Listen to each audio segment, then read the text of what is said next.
Welcome back to Popcorn and Beers.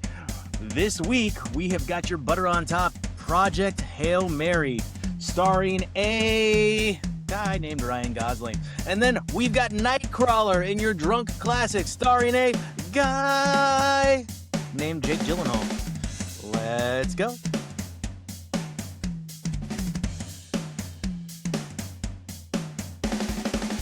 Welcome back to your mother's, brother's, sister's favorite brewer's favorite movie podcast. That's right, this is Popcorn and Beers, where some use tomatoes and others use thumbs. We use the stuff that gets you drunk.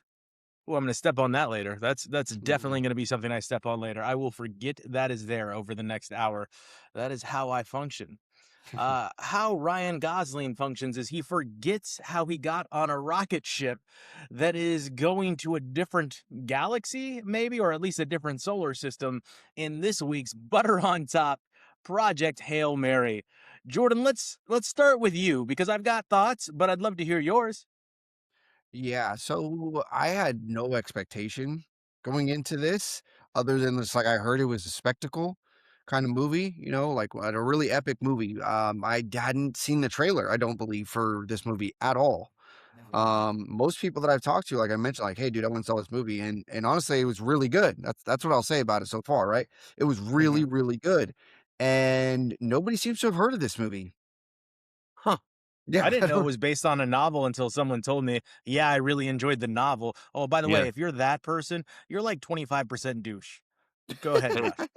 I want to just go ahead and interject and say I haven't seen the movie, but I'm halfway through the book. So you're so what's half of 25, 13, 12, 14.5%. douche. 15% douche. So Project It's Hail like you tell them, Mary. I watched the movie. Oh, yeah, I heard they were making a movie. I really love the book, though. Cool. Well, Okay, you're smart. someone told me I need to read the book before the movie comes out, and I was late. Yeah, so that person was the full 25% douche. You're working on it. Yeah, so Project Hail Mary is the buddy comedy that I didn't think we needed, but Buddy it's comedy. it's here. It is. Yes, it is here. I know that's the other thing. We were pre-production. I think before you got here, Josh was saying he's halfway through the book, and he's like, "Oh, people are telling me in the movie there's like some rock monster buddy thing that he's like a partner." Like a Rock robot rock. lobster. I'm seeing it in all the trailers. This robot rock that talks. It's a rock lobster. Yeah, that's not in the book whatsoever. So, look, the genius of this movie though is that they make you love this rock so much. They really sell it to you. It doesn't. I don't hope I'm not spoiling anything. I don't think I am, because if it's in trailers, as you say, like or Well, you just whatever, spoiled it for Josh, it sounds like. or whatever. I assumed I was going to love The Rock. I mean, to look Yeah. at You do love hard things. It if you smell not that rock, wrong rock. Yeah.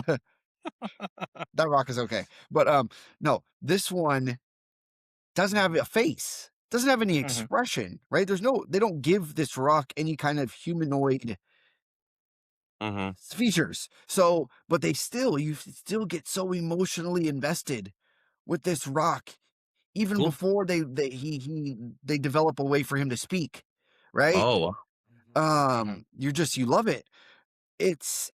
I could understand how people are going to hate this movie. I could Really? understand how people are going to hate on this movie. Yeah, I don't. Yeah, it's going to be the people that read the book. I mean, you think so? Yeah, they're always going to be the most pretentious. Like always. Like I'm sorry. I say 25% you, but it's always true. Like we were the same with Harry Potter. We were the most pretentious. Well, in the books, Yeah. like we can never just enjoy something. It's the same thing with comic book movie fans.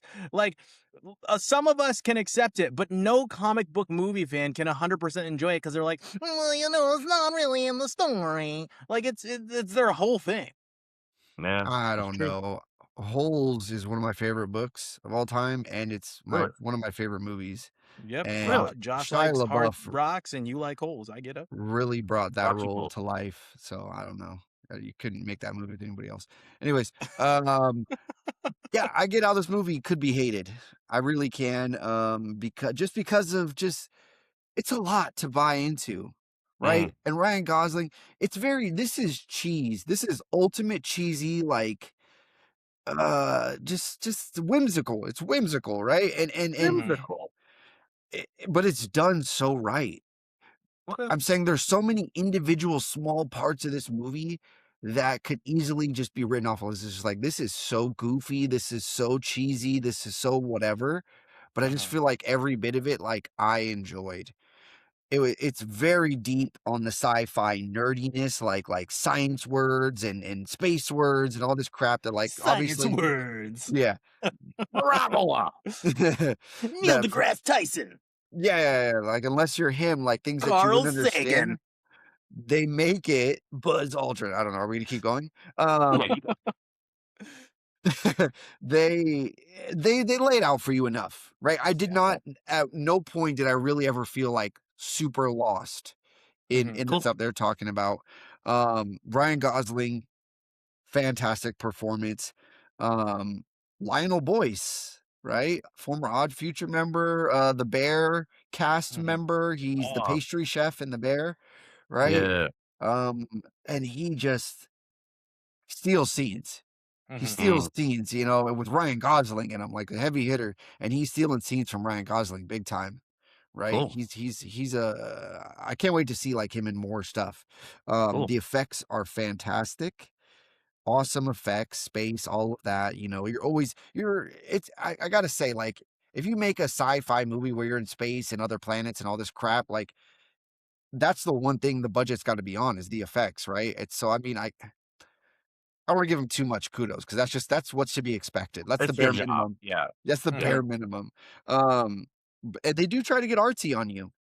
They try to get artsy on you with this movie. There's a lot of like weird cuts and things, especially in the beginning when Ryan Gosling is kind of going through the Waking up. motions of waking up and all this kind of like his stupor that he's kind of in, right? The grogginess of hypersleep and stuff.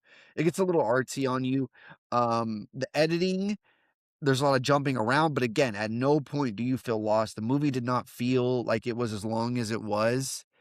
I didn't even want to get up to go to the bathroom. I don't want to miss a thing. It was good. Oh, I give space it, words. Space words. Oh, that was a space word. yeah. I think part of me wants to give it a pop 3, but it's just very cheesy. It's a bit cheesy, so I'm gonna give it a popcorn 2. You know why you gave it a popcorn and 2, Jordan? Because it was a popcorn and 2 movie. Yeah. That's why you gave it a popcorn and 2. Those, Yeah. I don't know. Catch me in the right mood. Catch me outside. I don't know, but it was a good movie. Like I don't know. I don't know. Like sometimes we delightful. forget that the Sad Fan Network was started because movies like this don't get enough pub because even I can be a little too criticky, I guess, as it pertains to things like this. Like War Machine to the Mongoloids, like lots of people really liked it. I thought it was a bad movie. Like I really did. I thought it was a bad movie, but like I'm probably wrong because of the audience that movie was made for. This movie was really good and really entertaining. And I had a lot of fun watching this movie. Like, it's funny that you said, Jordan, they really make you love this character. I literally wrote in my notes, Rocky is my friend, not knowing what Rocky was about to go through. Rocky is my friend. like this movie makes you hate that you're watching the end of this movie 3 different times at the end of this movie. Oh, wow. Yeah. You're like, oh my God, there's 10 minutes left. We can't just get through it. We can't just let them be happy. We gotta do this shit. He's like, it basically, let me explain Rocky. Rocky is like your super smart friend that's autistic. Like that's Rocky. Like Rocky is like a one-track he is super smart and is just starting to understand like human things, like human emotion. And you get that throughout the movie. Like, oh, he's slowly understanding human emotion, like fear. You get like Rocky doesn't know what fear is when they first meet. Like Rocky's like, why are you reacting to me like this type thing? We're trying to be friends. I love when they discover each other. And Ryan Gosling is trying to figure out, is he hostile? What do these aliens want from me? And then, like, literally, one of my favorite quotes is, "Oh, they're doing it again because they think I'm dumb." Yeah. Mhm. Like that made me laugh really hard. Oh, they think I'm dumb. And that was really funny. That's awesome. Throughout this, the opening sequence that Jordan recalled, I thought that was a very interesting take on what space travel and waking up from like a whatever year coma might be like a 4-year coma. He was like in Mhm. like a 4-year coma. Like that really might be what learning to talk again, failed cognitive tests. Like that really might be. He has Yeah. to learn to walk. Go ahead, Well, Jordan. it later makes right, they do explain it later on, like, it's a bit confusing, like, why is he so, like, amnesia'd a bit, you know, and they really do make it make sense to you because the way he ends up in the situation he's in is pretty messed Mm, up. I'm not gonna Yeah. lie, but, I mean, you had yeah. to do what you Is gotta it do. or is No, it it was super messed up or is it necessary? Because I it saw was it as nece necessary. I mean, both things can be true. Something can be necessary and super messed up.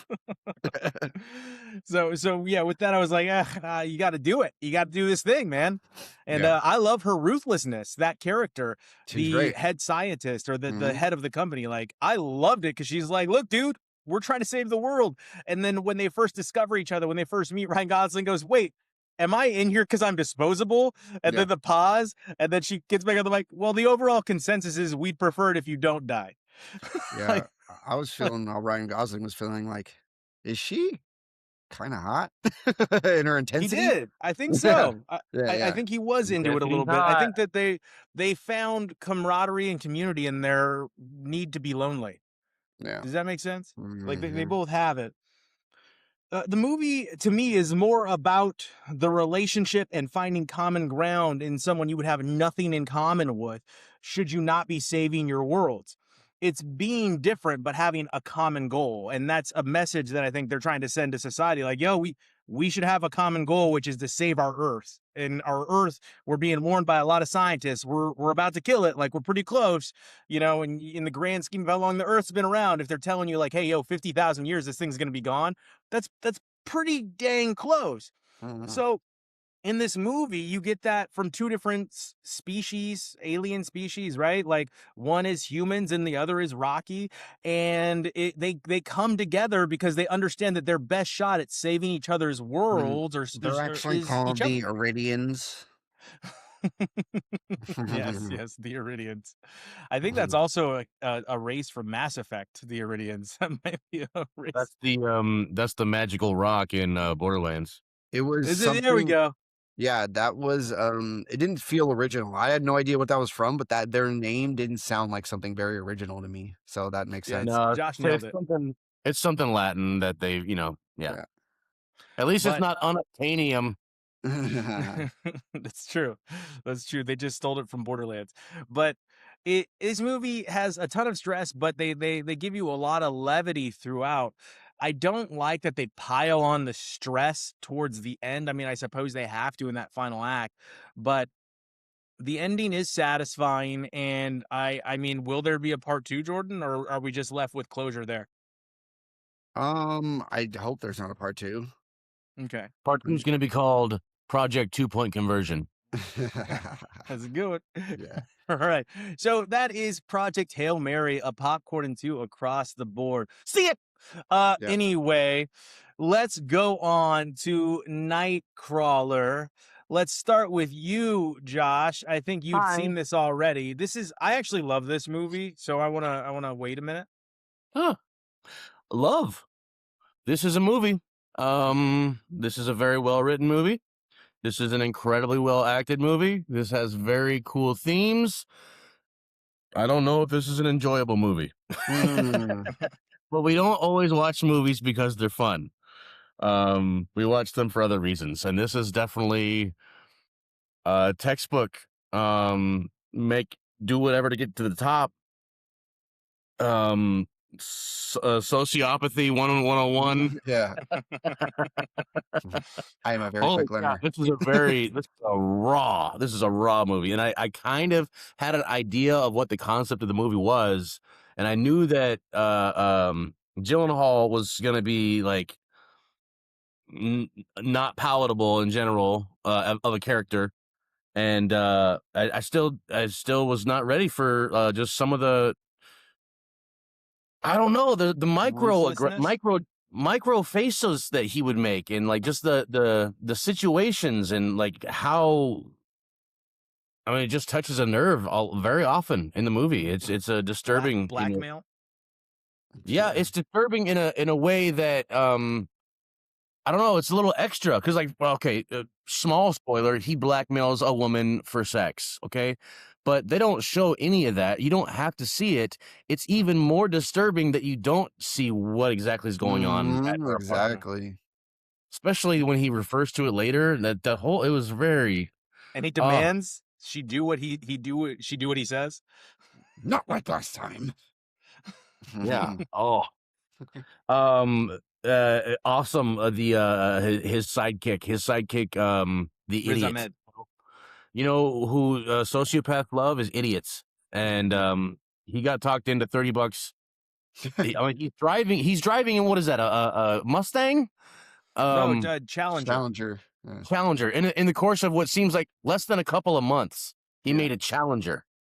And yet the dude's living in a locker at $30 a day, and he talks himself up to $75 a day.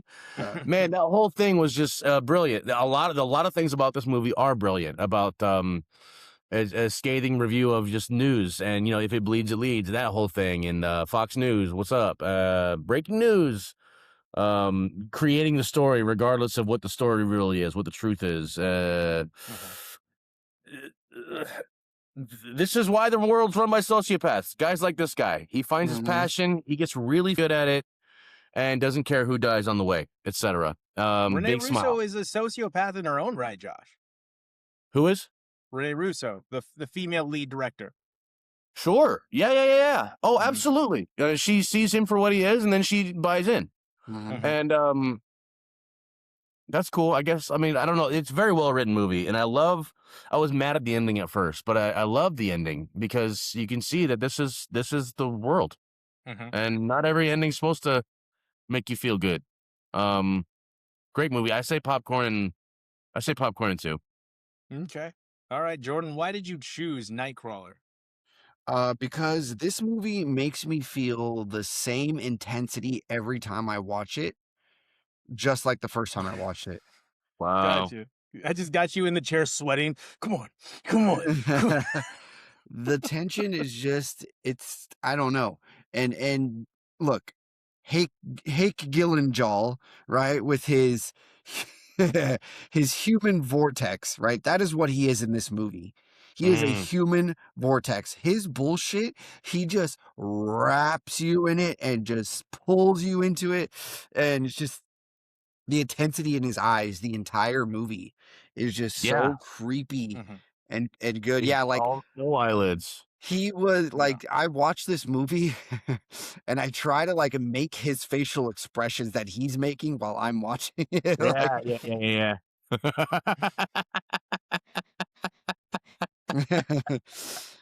The big story like behind this and like the press was his big transformation, right? He went from this movie where he weighed like 155 pounds. He looked scary, right? All thin, gaunt, and creepy looking, night stalker-ish, right? I think that was kind of like the big thing. And then he goes to Southpaw, right? Where he put on like weighs like 180 pounds, and he did that in the span of like 3 months or something. Which Dang. I don't know. Is that I don't really know the world of that. He's eating a lot of protein, a lot of eggs, and he's working out at 4 a.m. in the morning because that's when he's at peak testosterone. That's what's going on there. Yeah, and he probably had a good base before Nightcrawler started. He was just thin. Yeah. So when in the beginning of the movie, when he's clearly guilty of something, right? He's caught. He's stealing the chain link by the security guard guy, who, by the way, hilarious. The second build guy in the cast is the security guard guy. His name is Michael Papajohn. I love that. He's clearly guilty of something, but he's very poorly BSing his way out of it, right? Like he's just totally gaslighting the security guard into like, oh no, yeah, whatever. Like that is what it's like being a teacher. Like imagine Jake Gyllenhaal in that scene times 34 in a room. Like, I clearly saw you doing what you're not supposed to be doing, but Yeah. you're sitting here trying to rationalize it to me. You're telling me you didn't do it and blah, blah, blah, XYZ. Like that, I felt so triggered in that moment for that security guard. Like, that is exactly what you hear when you catch a 14-year-old doing something like you have them red-handed doing something they're not supposed to be doing, and they're still lying to your face about it. It's like, he is like a child. Yeah, he is Like a child. Chat GPT in human form. Like, he is. Yeah, the way he has those lines memorized, like just Yeah. straight out of the textbook. So I referred to Rocky as that friend you have. Doesn't Jake Gyllenhaal strike you as a character that's definitely on that spectrum? Like your Yeah. friend that knows a lot about like one thing. You're like, and to you, they're a really cool person, but they make other people uncomfortable because they just don't get that personality type. For sure, I think there's definitely similarities there, but it's I think it's just like a sociopath is always studying humans because they don't understand them and they want to understand more. So they're, you know what I mean? I think Yeah. you know this more than I do. But what if I mean, like you actually studied shit like this, so I'm talking to someone who already knows more than me. But you know what I mean? Like he's saying all these things. His expertise is in the human condition based on what he's read in the library. what if it's that he doesn't understand people? It's that he just doesn't like them. Yeah, So- that was a dark turn. What if I was to harm you physically? Very Dennis Reynolds from Sunny in Philly. Yes. Mixed with it's Dennis Reynolds mixed with Taxi Driver. Yeah. Yeah. He is. De Niro. Yeah. He's your lovable. I mean, not lovable, but he's your just like, I don't know how to describe him, but Gotta like be you're careful with psycho. lovable. Yeah, Lovable's you're, doing a lot of work there. you're psychopath, like Hannibal Lecter, like American Psycho guy, right? You're just like Yeah. fascinated by by this guy, Yeah. you know. What's up with the bra? Nah, bro, are you gonna get into my vans, bro? Like my business. The other the competing Bill guy. Paxton. Oh, that Yeah. that was him turning. He changed his manner of speaking because he wanted to be friends now, and it was also practiced and also really badly done. And you know what I mean? Like Yeah. it was clearly an act, and he could see through it, of course. But Well, I too felt like grabbing that guy by his ears and screaming in his face that I'm not effing interested. I was like, I get it. See, I was like, I'm with you on that one, buddy. when you said in the gurney, that was a pretty heavy scene too. There's a lot of heavy eyeball scenes. Like they don't hit the bass on the orchestra. They don't do anything really. It's just like eyeballs, and you're like gutted somehow. There's so many like lines by him that just clue you into exactly who he is, right? Like, I like to think that if you're seeing me, you're having the worst day of your life, right? He says that. Smile. Like there's that, shoot, they use a huge economy of words, and just a few little lines open up a lot for you for sure. Yeah. Video Production News is arguably the dumbest name you could possibly have for his company. Like that is worldwide. Yeah, it's so just like VPN, baby. him. It's so him. You know what I mean? Like it just fits. Like, but real news company. Yeah, somebody mentioned the end, right? That the ending, Josh, you did, right? But I love that speech, that pep speech that he gives to him, like, and because it's something that stuck with me. It's like, I will never ask you to do something that I won't do for myself. I won't do it myself, right? And I think after I seen this movie, it's like something that I somewhat started adopting, like in as far as like asking somebody to, you know what I mean? Like as far as like getting a job working with somebody. That can be a good line you use at work, and it can be true. I agree with it. I don't always say that out loud, but yeah. But it's so heavy because he just gave this big Applebee's speech. You know what I mean? Like, welcome to corporate, blah, blah, blah. Yeah. And you happen to know he will do anything. Yeah. You know what I mean? That helped me learn how to delegate, I think, at work. Like just literally that line, like, Oh, sure. Yeah, it's perfect. Oh, so it worked on you? His little speech worked on you, Yeah, Jordan? yeah, dude. I was I ready. think a lot of it worked on you, Jordan. Yeah, That drive to be the best at what you do. Now, maybe not by any means necessary. I don't think you're sliding bodies into position to make sure that Right. it's the perfect shot for the news or moving family photos above a bullet hole, right? You're not yeah, Yeah. doing any of that. yeah. I Sometimes I think this is just an example of like how a lot of folks just love Scarface, and Scarface is a bad person, but he does show you what ambition looks like. You know what I mean? Yeah, there's a So lot of those though. you're inspired by this maniac, and he has actually given you advice that's worked in your real life. yeah, yeah, Yeah. yeah, You know he's a crazy man, yeah. but Some of what they say work. Like Walter Yeah. White, that's another one that people like love that character. oh yeah, And Heath he's a- Ledger Joker. He Yeah. said some lines that were like, "Oh, yeah, Tony Soprano. Tony Yeah. Soprano. That's Oh. the famous. Sometimes the worst person you know is right. Yeah. It's the right So message, wrong mouthpiece. You know. look, to me, this is a popcorn 3 movie. I'm going I there. buy it. I buy it. This is if this was a book, it'd be a classic for sure. Yeah. You know what I mean? You sure you going for that 25% douche? The If only I imaginary could have book read the was book. Imaginary book was better.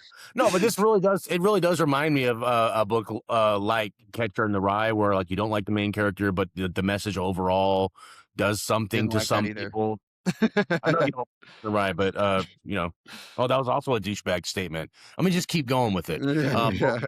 Dick was a good book. I'm gonna lead into this.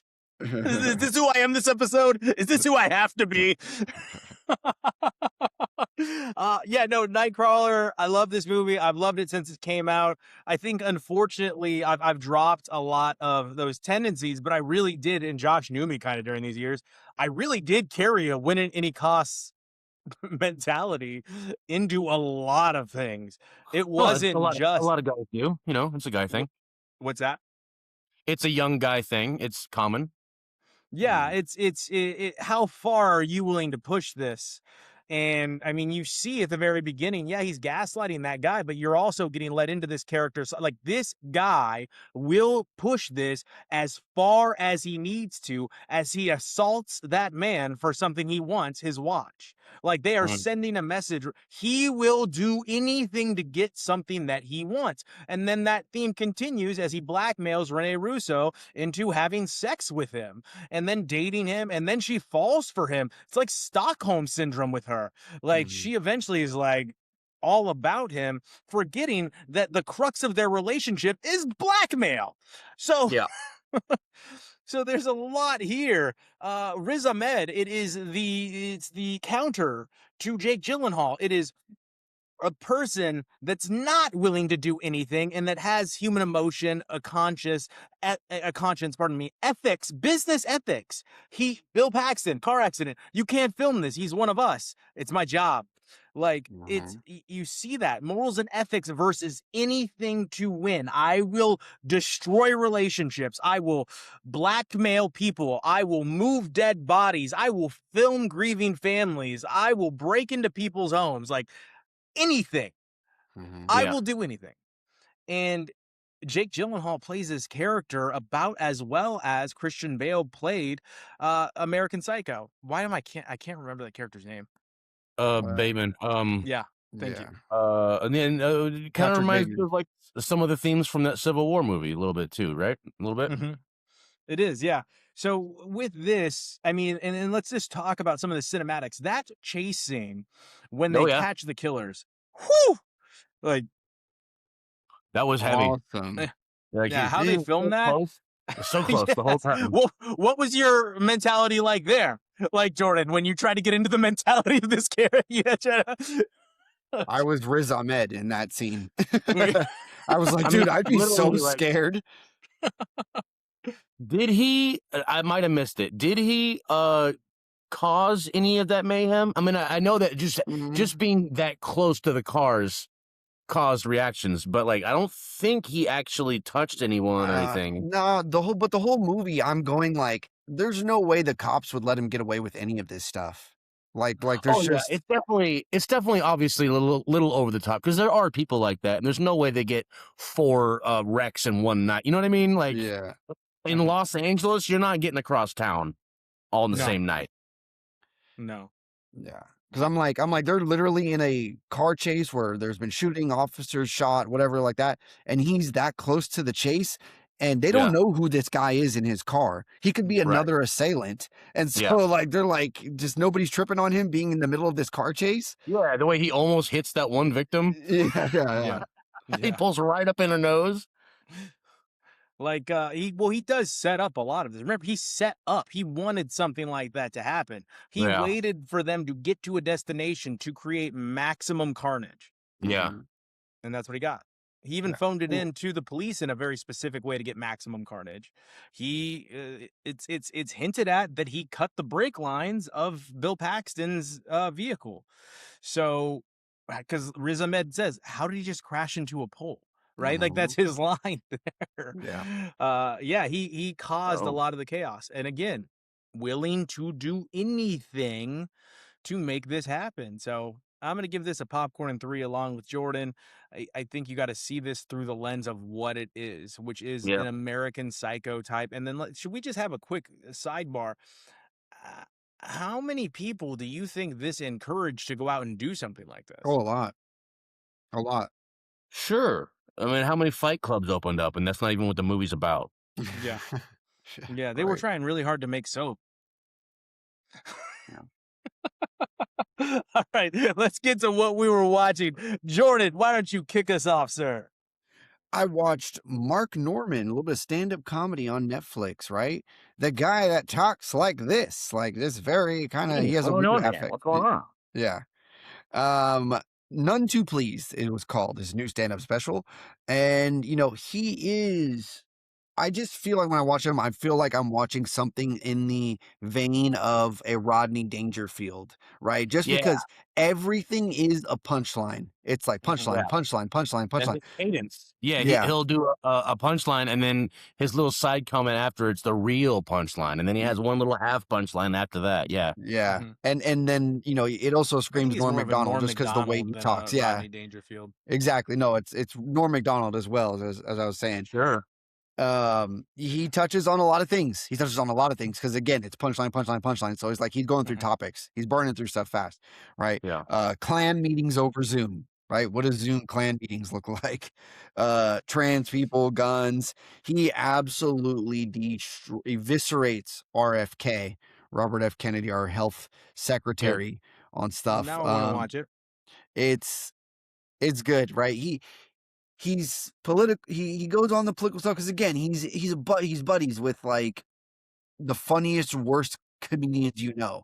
Like, Mhm. Right. Giselle yeah, he's friends with Mark Norman. He's friends with all of like these really edgy podcast comedian bros, like Yeah. these Joe Rogans, these Shane Gillises, these Andrew Schultzes, right? He's on the Bobby and Santino show too a lot. Right. Yeah. So he gets into that kind of the man, right? Something drink link or something here I'm going to mention, like the Manosphere type social media guys, the comedians, right? But he knows how to poke fun at it. Like, because he's definitely not that kind of guy. He's not like, he makes it apparent that like, I'm not that alpha male kind of guy. Like in school, I was bullied for, you know, they called me the R word and they called me the F word, you know what I mean, in school. And then You know who he really reminds me of is Groucho freaking Marx. You know, he's just got an old school tone. He's oh geez, so what am I supposed to do here? That kind of thing. Yeah. Anyway. I guess that fits a little, yeah. So yeah, there's no bells and whistles here. He just walks out. He's awkward. He's goofy. He does his show. You feel offended. You laugh. Popcorn in 2.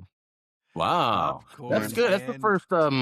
That's the first stand up that's gotten good review in a while.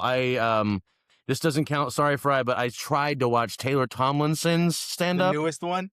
Couldn't get through it, bro. It was like we've been saying all along the past year or so, like stand ups are just phoning it in, man. Yeah, they're just collecting a paycheck. I mean, like Ricky Gervais, I shut off partway through. I was like, this is not funny, you know. Like this, Yeah.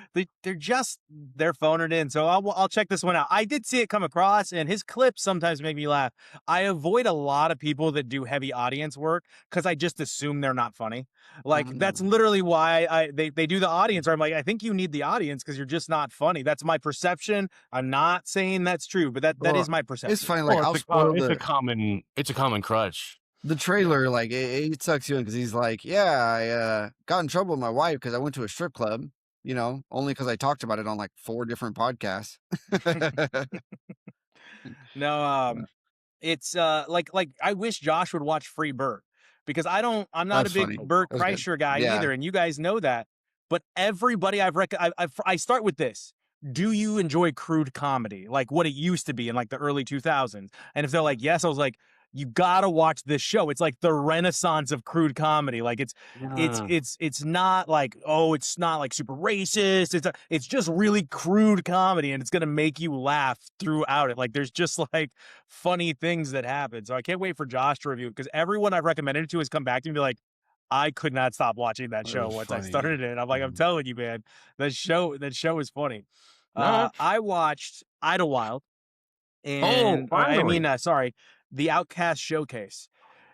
Does anyone feel like a lot of this movie is Andre Benjamin, Andre 3000, just being like, look how much more talented than you I am? Yeah. Like throughout the whole movie. Like I could go from being a mortician to the best songwriter, pianist, dancer that you have ever seen. He comes off very pretentious, though. I gotta say, like, I don't know if I liked his character in the movie. Yeah. It Well, was look who his kinda He father didn't really was. have kind of much of a character. Like they mopey, didn't really kinda, nail it down. yeah. Yeah. Well, I mean, this movie actually does have some cool things, though, too. Some of the special effects were actually pretty decent. When Big Boy, a.k.a. Rooster, gets into the fight in the cabin out in the outskirts of town with like, that was pretty dope. Like, when he's punching the boxer, a security guard, and he's like, just go, like, that was pretty decent choreographer. To my knowledge, Big Boy is not a boxer. So, and then when he throws him and that whole scene that follows it, the camera angles and the camera work, and then the CGI, I was just kind of like, it has good pieces to it. I disagree with you guys. I loved Macy Gray's character and everything that character stood for. That hilarious. cast asunder star that never was. That jealous, envious, bitter old woman that never made it. You know, she only has this club, and she's gonna let you know that this is her territory. I dug her character. I liked her song too. Yeah. I like her commentary when the girl's up there kind of choking on stage. She's like, how many times is she going to say that? Phase on Love is in this very, very, very shortly, very quick. Yeah. Ving Rhames, even very quick. It was very much going to be a story about Andre 3000 and Big Boy. I didn't think we needed the talking rooster. I think they wasted some money on the budget on that. I think that was unnecessary. That could have been more of like, we don't need you to be so heavy-handed with that metaphor. Like, to be fair. It was just too heavy-handed. It felt like I was getting slapped. And the same goes with Andre's narration. It was kind of like you didn't go all the way with it, so why'd you do it at all? I don't know. Yeah, I mean, in the scene where the love is finally confessed, all I was thinking was like, did she really walk all the way over to his house barefoot in the rain? Like, that's all I could think about once they showed their feet right into the house. I was like, did she ever have shoes? Like, did she just walk over there barefoot? Why is she running barefoot in the rain? You could put on shoes. Like, you weren't in that big of a hurry. Did she rinse her feet off before they got in bed? Nah, dog. Pretty romantical, though. I'll tell you that. Yeah, I mean, with this, is this the story of what Outkast would have been during Prohibition? Who knows? But No. Terrence Howard gave me a new, well, the whole scene where Terrence Howard is going from bodyguard to boss gave me a new thing. And I just want, when somebody's getting out of hand, I just want to say, mind your conduct. Mind your conduct, man. I love that. I love that so much. Just read, hey, mind your conduct. Like, that was making me laugh every time. I even rewound it. I rewound that scene just because he keeps yelling, boy, you better mind your conduct. And I was like, what? Like, I like that. Why do I like this? Is this like a Southern thing I've never heard before? Because I love that line. I really liked when Ving Rhames is like, all right, now it's time for that ass whooping. Let's go. That was just so calm and collected and cool. With the story, it's a popcorn to wood story. I think they had so many things that could have been cool.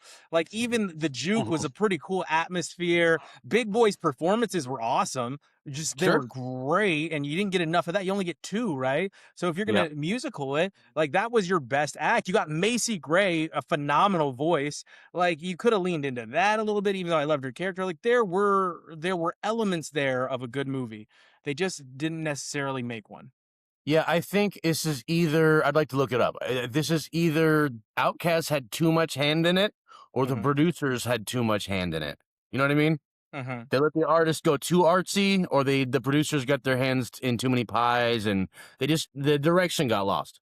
Yeah, it was close. It was close. It was cuspy. Popcorn and one. Jordan, what was next for you?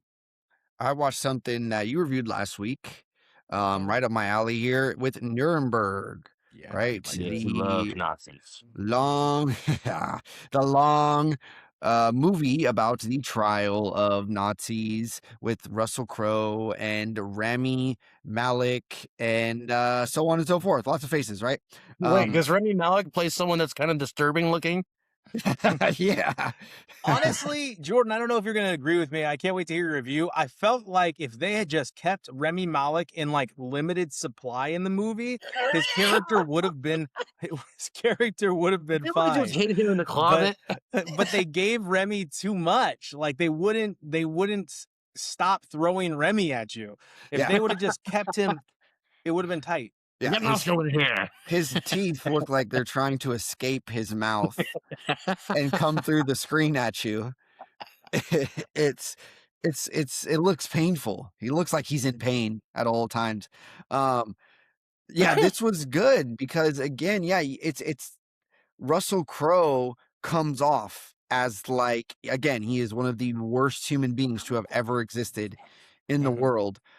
But you see how much of a psychopath he is, that he doesn't believe, like, he just sells you, like, how he kind of like, you're almost like, yeah, maybe he didn't really have all that much to do with it or whatever. Like his the way he justifies like the web he spins of trying to distance himself, and how he's like thinks he's the smartest person in the room kind of thing. And for some of it you're kind of like, yeah, for some of it you're like, ooh, he really might, because the only way they really do beat him in court is to do some dirty tactics. Well, like they felt appeal like to his narcissism is what they do. He needed to be the best. He needed to be right. He needed to be the smartest person in the room for his character. Yeah. You feel like if this trial, if they did not use those dirty tactics that they used in the trial, like kind of suppressing him from talking and all these things like that, using Rami Malek to get, you know, a preview of what he's going to say and whatnot, breaking the doctor-patient confidentiality, there's a good chance that he wins this. You know what I mean? Like he gets up there and gets acquitted, but then again, like what would be the follow of that? It makes you wonder, right? It's very thought-provoking. And truly does, like, I love a good blackmailing the movie. church. Yeah. Yeah, right. Like what happens if they don't do that? I mean, yeah. And I didn't know that. I didn't know that the Catholic Church more or less condoned what they were doing. Indirectly condoned. Yeah. Yeah. Well, they didn't want to get bombed. Yeah, I mean, that's true. That's a big part of it. They want to protect their gold Christ palace. You know what I mean? Gold-plated Christ palace. Little small side story. When I went to Rome with the taxi driver, it's like, you know why we don't get bombed? We didn't get bombed for the war. And we're like, why? Because Rome have the Pope. Yeah. And he's the Pope. But we always say Rome has the poop because it's fun. But because of the Catholic Church, Rome is still intact. Yeah. But here's the thing with the whole movie. Like, I don't believe, again, I'm glad that they did what they did to make sure that they convicted these guys, because I don't believe in showing ethics to people who act in bad faith. You know what I mean? Like these guys. Oh, high-roading. Yeah, high-roading people that just don't deserve it. like period. Like, I mean, he's not. Never mind. It's just Russell Crowe doing doing things very fatly. Yeah. Yeah. This The whole push-ups, movie. man. The push-up Yeah. scene. I was like, oh, Russell. Yeah. Very fatly. And that was like his other movie he made, High Tension. Yeah. He's Or even unhinged. it's and what's the other? Very fatly. I want to be saying that all day about me. Yeah, what did I just watch? Oh, Les Mis, where he's Javert and it's just like Russell Crowe singing very fatly. It's Yeah. like, That's what it says on the closed captions. So Nuremberg was good. Didn't honestly, you were right. It didn't feel like it was as long as it was, listed the time of it. I guess it's a popcorn and 2. I don't know how rewatchable this is. Like, I don't think I'd ever really watch this. So, like, is it a popcorn and 3? But there's nothing inherently wrong with it. There's no part of it that I'm Well, like, no, I don't like the end. Like the end, you could have just subtitled that out with Remy. You didn't have to show that. I was like, oh, it's too much. yeah, Like you this know is what? His why, like, character is pretty, like, I don't know. Yeah. Okay. Popcorn. It's popcorn and 2 for sure. Popcorn For too. me. Yeah. yeah, it's Good enough for class. I liked it, and you're a history teacher, man. Of course, you're gonna rewatch it. You're gonna show this. Eventually, this film will Oh, be shown. Yeah, you're about to watch this Maybe if 47 times in a day. yeah, if I taught high school world history, but yeah. Yeah. So, I watched One Piece. One Piece is the anime live action that they make on Netflix, and it is cornball. It's silly, but it's visually stunning. It's very The pretty. costumes, man.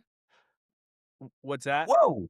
The costumes are just Yeah. like, I mean, they're crazy over the top, but the fact that they made them accurate to the show is like, what? Yeah. They nail a lot. I don't watch anime. I keep telling people that. I'm like, I'm not an anime guy. So when Yeah. you do a live action, I'm gonna be a little bit interested because I know how much film work is gonna go into this, how much camera work, how much writing, how much CGI and visual special effects. So I'm gonna be more interested in a live action because I want to see the art form. I'm not as interested in the story, and I know the anime's art forms. I get it. But I'm more interested in the human element. And they do a really good job, like even with the fights and things like that. I wish there was a little bit more fight. In season 2, you're kind of they pull it back a lot, and then at the end they're like pop, pop, pop, pop, pop, pop, pop, pop, pop, pop. At the end, like you get a few scenes here and there, but you got to wait till the finale for like the big stuff to pop off, and you got to understand why. It probably cost $1 billion to make a show like this.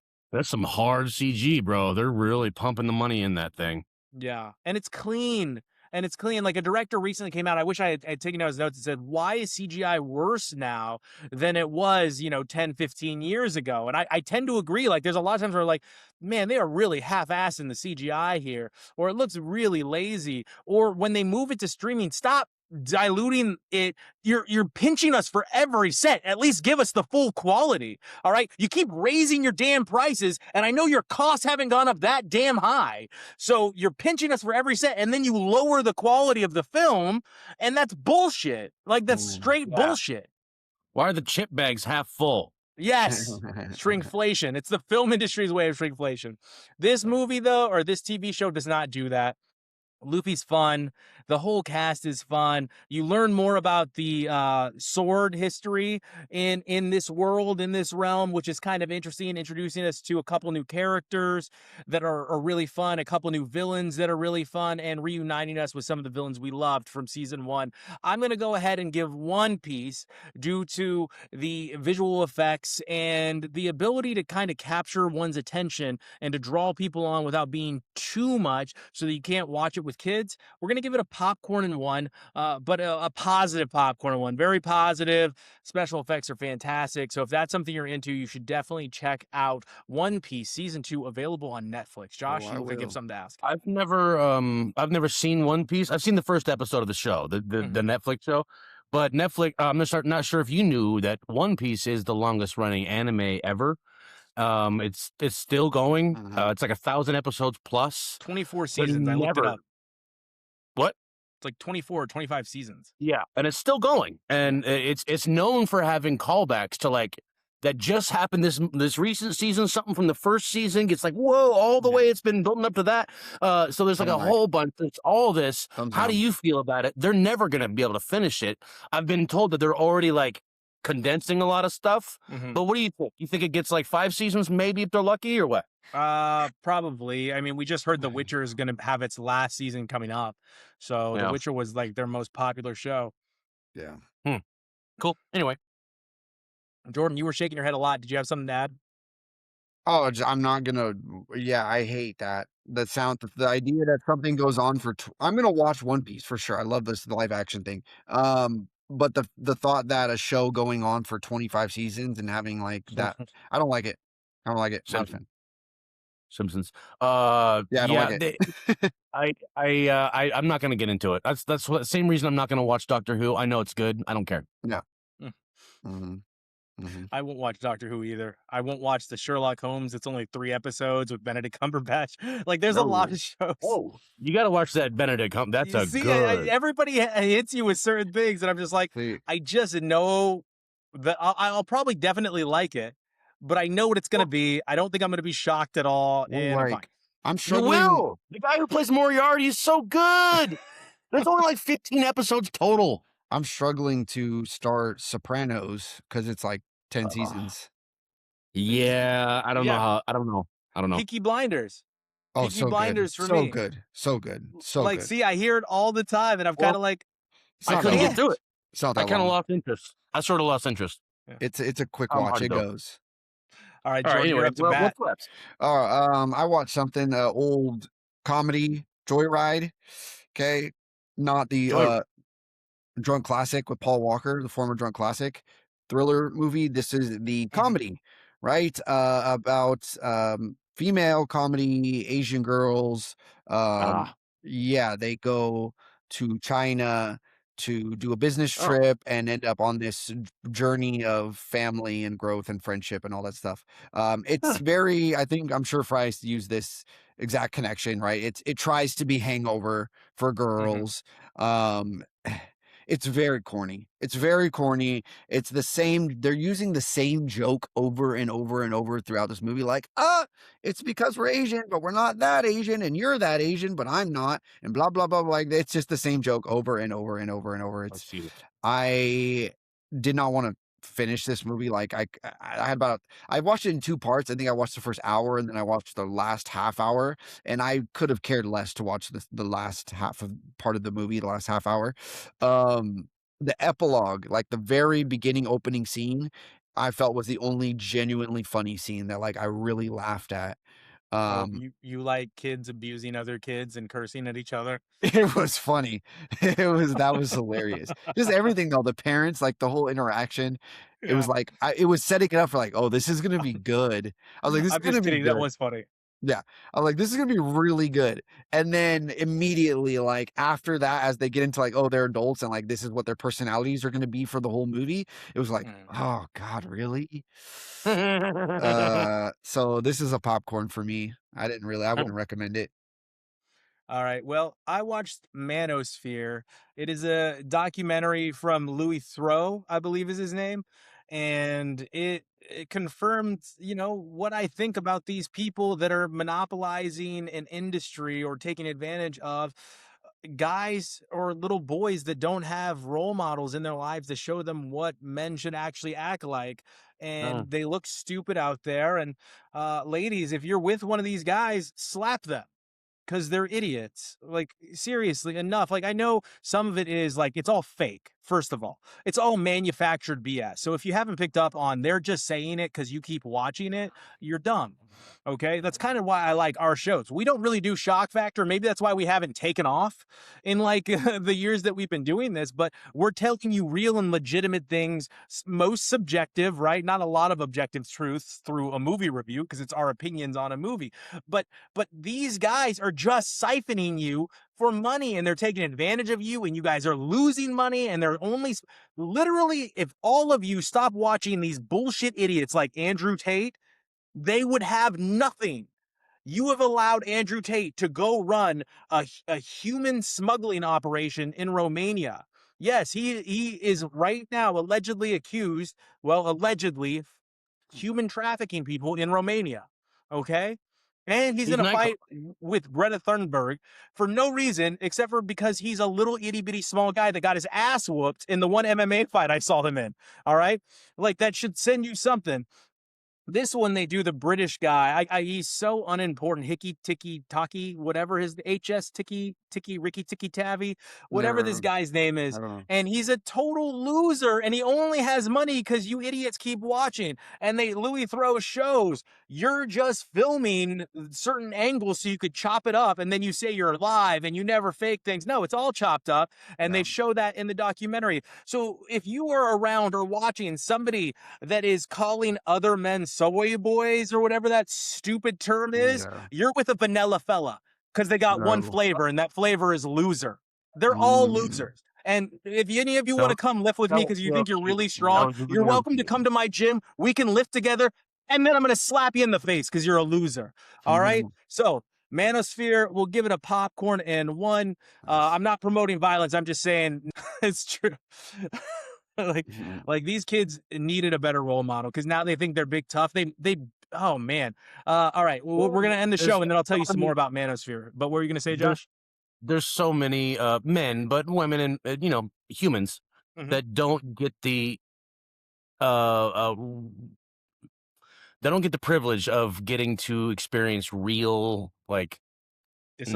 real love, real masculinity, real leadership, real parentage. You know what I mean? So many people just have bad people are raising bad people, and that happens. Being around a real man is the only cure for toxic masculinity. You know what I mean?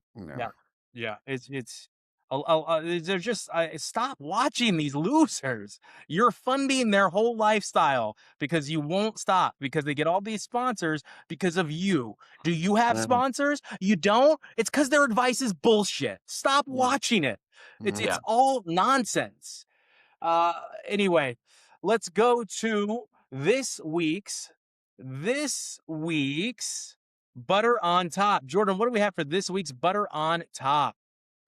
Something that I think I previously kind of dogged it when we talked about in pre-production. It is an action comedy horror. They Will Kill You.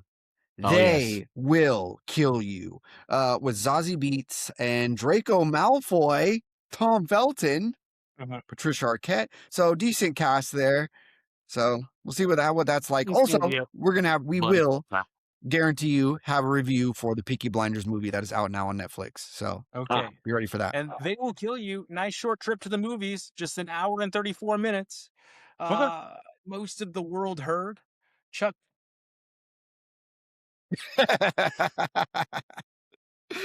Oh, that was good. Most of the world heard Chuck Norris passed away over this past weekend or this weekend. No, it'll be this past weekend when you guys see this. So that switched up. I had an animated classic ready to go for my 1990s drunk classic, and I had to switch it up to honor the man, the myth, the legend, Chuck Norris. So we switched it up, and we were going to be watching the most cornball movie of all time. And I remember watching it as a little kid. We are watching Chuck Norris's Sidekicks. Damn it. I knew it. I don't think I've ever heard of this. Well, I'm gonna try to watch a real Chuck Norris movie as well. But yeah, Sidekicks, sure. I remember when I saw this as a kid, I thought it was great. I'm in the 90s, Josh. I'm in the 90s. This is the decade he happened to pass away. If it was any other decade, I might have a better film. But right now, to keep my theme going. I don't blame you. This is the movie I remember him most for sure. Wow. More razor blades and bubble gum. This looks corny, but it looks fun. Oh, buddy. You're going to like it. Yeah. You're going to like it. Cool. All right. It's a Last Action Hero meets Karate Kid, fourth wall breaking for no reason. Yeah. All right. Did you know that Chuck Norris was once bitten by a rattlesnake, and after 3 agonizing days, the rattlesnake died? All right. That's the one. If you want more of that, you could join us at the movies. You get the popcorn, and we got the beer.